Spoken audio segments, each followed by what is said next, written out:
My name's Dan Siskind, and I'm here to talk about the USS Nicholas. It's a Fletcher-class destroyer built out of LEGO, 1/35th scale. So it's a pretty large scale build. Basically do 1/35th scale because I mostly do tanks. All of them are 1/35th scale. Wanted to build a ship to match. So this is a Fletcher-class destroyer from World War II. Actually was the first ship completed of the Fletcher class. Beat the actual Fletcher, USS Fletcher, by a short amount of time. So this is I chose to build this ship because the USS Nicholas was the honor escort of the USS Missouri into Tokyo Bay for the signing of the surrender documents ending the war. So this model is about 11 feet long. I'm guessing there's about 150,000 bricks in here.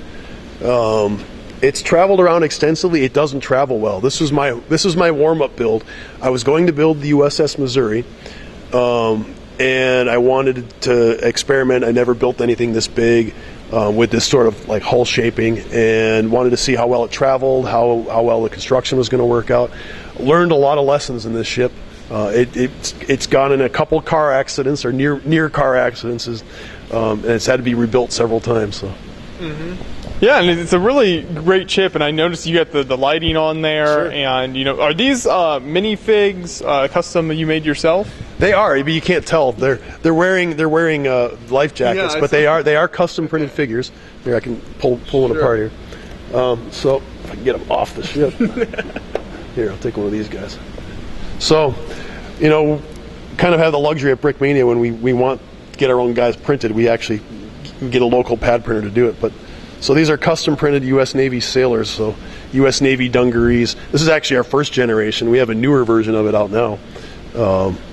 But we do sailors. We do them for the Navy. We do them for museums. Okay. So these are our own product actually. Yeah. Very nice. Of course, brick arms, helmets. The vest is a standard Lego piece. So everything on here except for the helmets is official Lego.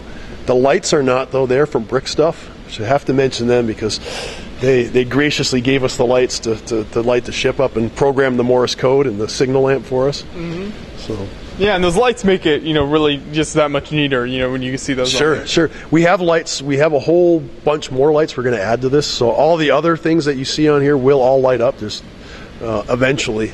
There's always a back. I have more ambition to build than I have time. So one of these days I'll get this thing back into the workshop and re-rig it to put the rest of the lights on.